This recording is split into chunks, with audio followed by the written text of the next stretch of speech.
This is Rosie. Rosie is a very, very nervous dog. I can tell by the way she moved and how I interacted with her. She's got a boatload of cortisol, which is known as the stress hormone, in her body. I tried to give her a couple minutes to calm down when I first came in. She was all kinds of excited, and she just barked nonstop and actually urinated a couple times. And so basically I wanted to take her for a walk. For dogs, when you have an insecure dog or a dog that's anxious, taking them outside can help, because that greater outdoors does a number of things. First of all, it's a new environment. It's not the home environment, so I'm not protecting it. Number two, the dog feels more, they act like they have more escapability. Number three, dogs get over things by literally moving forward. So by taking the dog for a walk, we're helping them achieve and enter that zone. Also, dogs like to, they enjoy walks. So now the new person that the dog is protesting is the one taking the dog for a walk. The guardian's not around, because it was just me and her. Mm-hmm. And then basically walked around, and then once she kind of settled down, I was watching her tail. Her tail was pushed up against her body. And under her, curled up underneath her. If you can see now, if you can page down, you can see that tail is out, which is, I kept on walking her until the tail started coming up. Then we stopped. There's a little playground just right, nearby. Careful with your finger. There you go. And let's come back to me. And so we stopped at the little playground, and I just waited for her tail to completely come out, and then she was able to take some treats from me there. Now I practiced a little bit of something we call a CER, conditioned emotional response. So when every time she would initiate contact with me, at first as soon as she looked at me, I would drop a treat, and I'll do it. Can you see her in the shot too? Okay. Not unless I pan down. So if you see me drop a treat, then pan down for it, right there. So what she did is she sniffed me. She moved towards me. It wasn't a full movement towards me, but it was a little bit, and she got a reward for doing that. So this is what we do to help dogs that are fearful of collars or inanimate objects or things like that. So anytime she sniffs me, a treat falls from the sky. Now first, all the dog has to do is just look at the item, and a treat falls. After a while, you want them to lean a little bit towards it, and then eventually you'd like them to sniff it or touch it with their nose, like that. And there you go. So she's kind of leaned over and touched me with her nose, and I let her... and I dropped a treat. Now I've still got her on the leash here, because I think that if she's able to run around, the more that a dog runs around, the more animated they get, the more we call it aroused. The more worked up they're gonna get. Just like us, if you get in an argument and it keeps on going, you get yourself more and more worked up. I'm also practicing a little bit of a concept called flooding that I don't really do very much anymore, but when we put her on the leash, she was so freaked out that she expelled her anal glands onto the luckily it's on the tile and on the carpet, and it smells just like poop. So, and that was before the walk. Now you can see, if you pan down to her, see how she's hunched over, she's kind of leaning, she's breathing very heavy, but her hackles aren't up. She laid down, that's a good sign, so I'll drop a treat for that. So what I'm doing is I'm basically dropping treats when she sniffs me or gives me an indication that she's getting more comfortable, more relaxed. Now she's using her nose right now, and that's how dogs should meet, is by using their nose. So when she does that, she gets another treat. So we're using the power of positive reinforcement to help her develop a different response with me. Right now, she was so worked up. No, she looked at me, so she'll get another one for that. She was so worked up, she couldn't think, and that's what we call above threshold. When a dog is above threshold, they're not gonna listen to anything. You can't work with them. What you have to do is you have to move the dog away from whatever the stimulus is to help them relax. And in this case, I was the stimulus that she was reacting to. And I'm here to help her, and I need to be able to do that. So I'm doing this flooding. Probably the flooding technique you could possibly do with other people. I try to avoid doing any force whatsoever as a dog behaviorist. I want everything to be force-free. I want the dog to want to do things. So that's why I didn't force the dog to sit or lay down, but when she did, treats fall. So I want to reward the things that we want. And now you can come back up to me because she's just kind of chilling out. We're going to ignore the things we don't want. So what I would have the guardian do, because I'm guessing when guests come over, she does the same thing. She just barks non-stop. And so basically what I would do is have the guest have her leashed up like this. Now I have a martingale collar, and I've applied the special twist of the leash to make sure she can't get out. Martingale is also referred to as a no-slip collar. And when you have a panicky dog like this, if you let the dog, if it's a regular fix like a belt collar, they can sometimes wiggle out of it, and that dog's not gonna come back. So we wanna make sure she is absolutely 100% safe.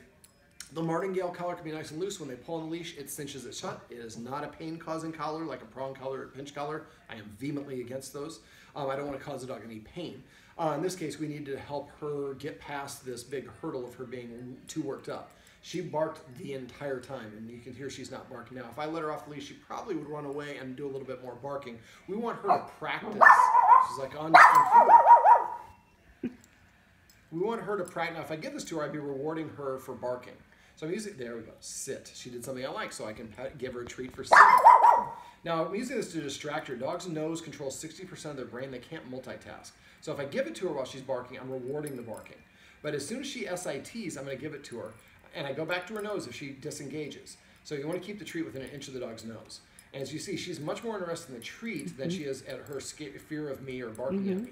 And as soon as she SITs, I will give her this treat. I'm not telling her to SIT because I don't think she would, because she doesn't see me as an authority figure. I think she, my personal opinion, I'll talk to the guardian a little bit more, I think she thinks she's in charge of the world. And nobody in the world listens to her, and that stresses her out, and that's why she reacts this way. But what I do is I call it light switch on, light switch off. There we go, sit. So every time the dog does something I want, I engage with it. I give it a reward, I give it a treat, I give it affection, whatever it is. When it does things I don't want, I disengage. I don't correct, I don't yell at the dog, I don't get mad, I just stop engaging with the dog. There we go, came closer, another treat falls from the sky. So I'm going to give the guardian a prescription when we have guests come over. We would like to have guests come over, we'd like to have it practice at least this once a week, but the more you practice it, the better. If you could get to the point where you have like 4 or 5 people come over a week for a week or two, you can help accelerate the process of her recovery. So what I would do is I'd have her fitted up with a martingale when people come over. I would just, and make sure these are trusted people that are not getting aggressive. We don't want to jerk the leash or anything. She was kind of bouncing all over the place. Once she's on the martingale, sit. Once she was on, we went outside. She was still barking a little bit. I just ignored and kept on going. Now I try not to. I didn't let her stop, and she's tried to stop a couple times. I just kept going. And the martingale doesn't allow the dog to kind of stop. Now, we don't want to drag her, but she was kind of amicable to go. And then basically we walked to the corner and walked halfway down the street, turned around, came back, sat at that little park on one of the benches, and then give the person some treats. They should not try to give her treats until after they get stopped at the park. Now, we'd prefer to have them walk her until her tail is no longer flush against her body, and there's a little bit of space between her anus and her tail starting to come out. Kind of like that right there. You can show that. Once that's the case, then we want to go to a place where we can sit down with her. Now, I had this sort of thing set up. I didn't give her a lot of extra room, so she had maybe a foot or two. Dogs are braver if they can run away. And she was barking and moving away, which tells me she's insecure. Let's come back to me. And so what we want to do is prevent her from running around and getting more aroused, and also help her practice being near a person. Now, the major mistake that most people make when they have a fearful dog, they want to, I'm a good person, I'm here to pet you, look, I'm petting you. Well, what people don't realize that anything a dog is doing when you pet it is what you're amplifying and reinforcing, and this includes unbalanced states of mind like excitement, fear, stress, and anxiety. So if you pet an anxious dog, you're going to make it slightly more anxious. And people do this over and over and over again, and they make the dog from a little bit anxious to crazy, which is about where she's at. I'm guessing a little bit of that has gone on. So the guardian, whoever's walking her should not pet her. Don't look at her. She's a little bit of eye contact dominant, I've discovered. And don't try to engage with her. Don't talk to her. Don't try to make friends. She thinks that we're stranger danger.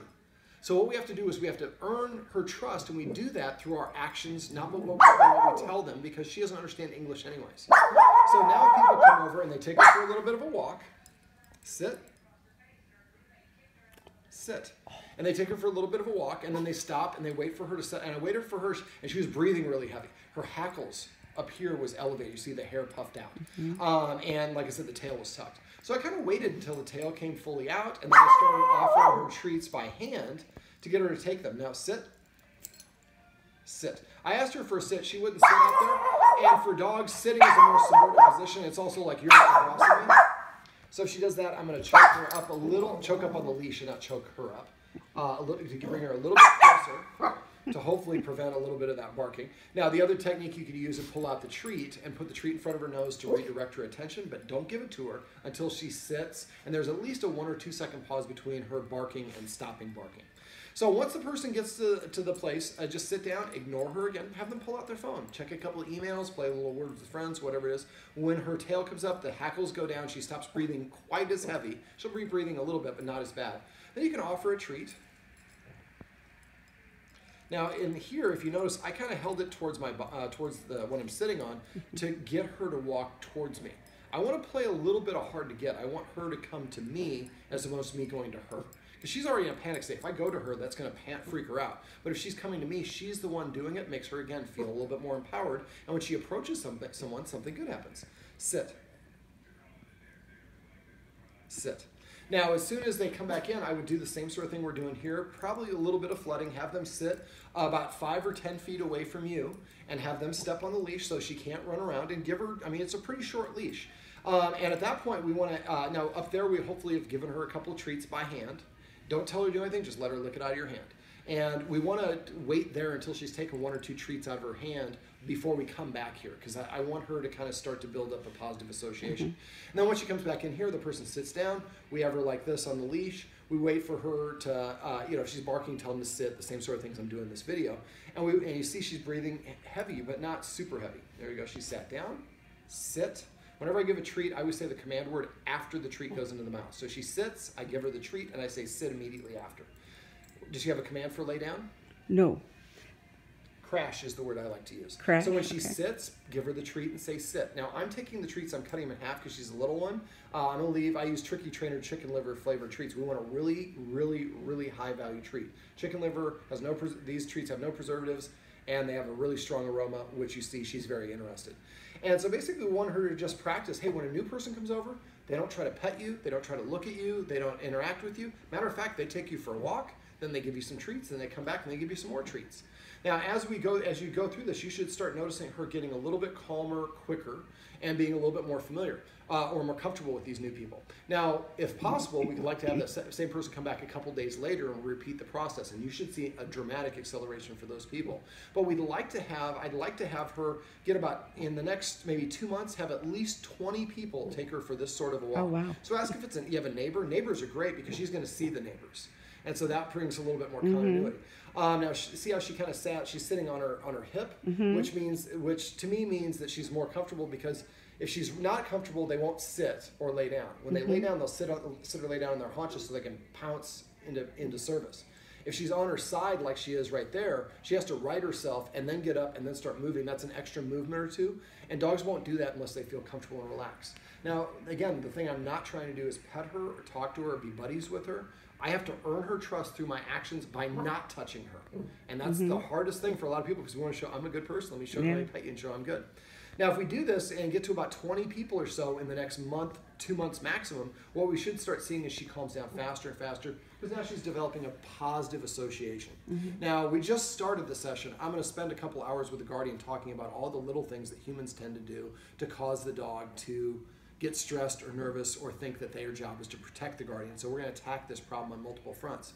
But if you have a dog that's really barking and really nervous and anxious, these are some tips and tricks that you can use to help the dog feel a little bit more comfortable, I guess, and learn to adopt a better behavior.